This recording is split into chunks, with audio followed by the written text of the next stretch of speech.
In this video, we'll be talking about dilution and doing calculations involving dilutions.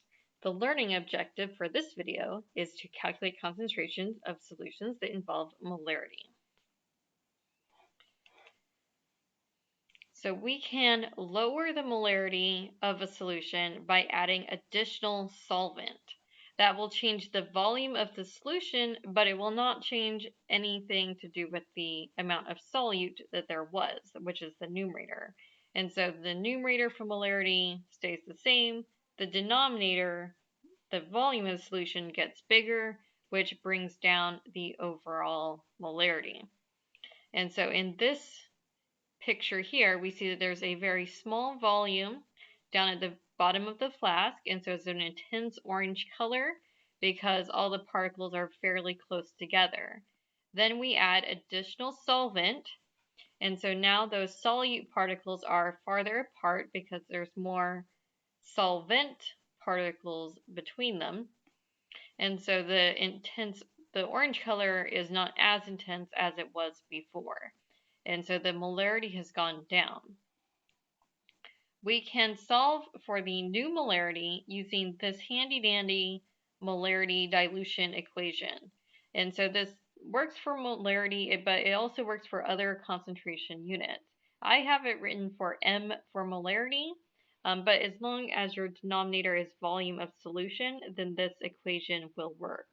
So if we look at our units here, we have moles of solute initially over liters of solution initial, and then we're going to multiply that by our liters of solution initial. And so these little 1 here are like at time point 1, and so that's going to cancel out, and that's going to leave us with moles of solute. On the other side, we have moles of solute,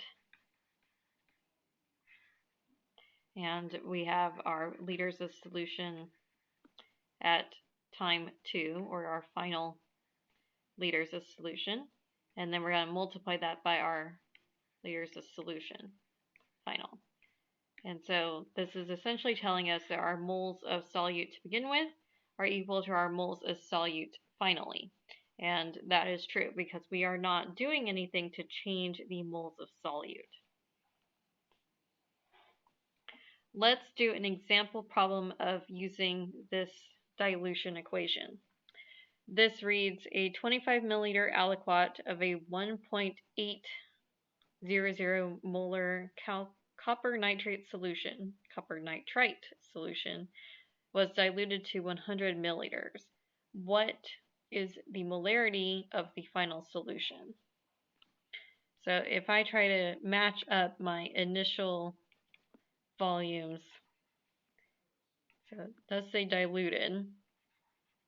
So M1V1 is equal to M2V2, or you can think of it as initial and final. So let's try to match this up. So I'm starting with the lower amount, so that's 25.00 milliliters. Nope, that's a volume. That's a volume unit. That should be down here. And this is my initial molarity. And then it was diluted to 100 milliliters, so that's my final volume there. And then I'm asked to find final molarity. So I'm asked to find that one.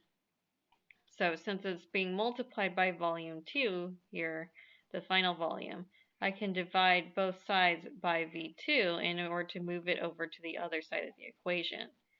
And so my final molarity will be equal to M1V1, or M initial V initial, divided by my final volume. So now I can plug in my values.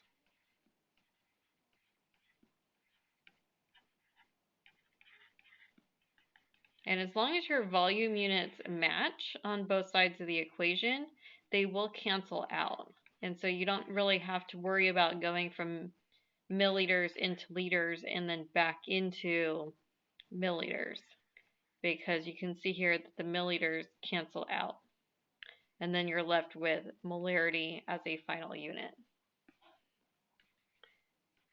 So your final molarity will be equal to 1.800 times 25 divided by 100. And so that is 0.45. Thinking about sig figs though, I got 1, 2, 3, 4 sig figs, 1, 2, 3, 4, 1, 2, 3, 4, 5. So I'm going to have to keep 4 sig figs. And so 1, 2, 3, I only have 1, 2, so I'm going to have to add 2 additional sig figs, 2 additional significant zeros here. And so I can make sure that my answer makes sense, because after it's diluted, the molarity should be lower. And so my final molarity here should be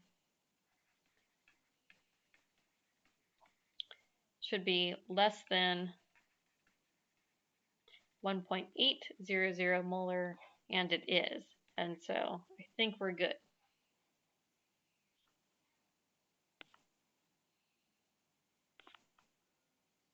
Here's a practice dilution problem for you. Work this out in your notebook.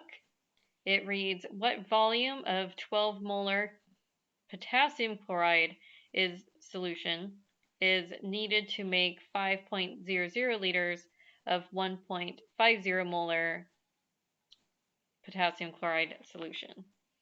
So go ahead and pause the video and unpause the video when you're ready to check your work. All right, so it sounds like we're making a solution from another solution. And so this is kind of telling us we're trying to target, we're trying to figure out what volume we need initially, because our molarity here is going down quite a bit. So we're asked to find like your initial volume. This is your initial molarity, and this is your final volume, and that's your final molarity. And so you're asked to solve for VI. So that means your V initial times M initial, V final, M final. You're going to divide both sides by M initial in order to rearrange your equation to give you the variable you want.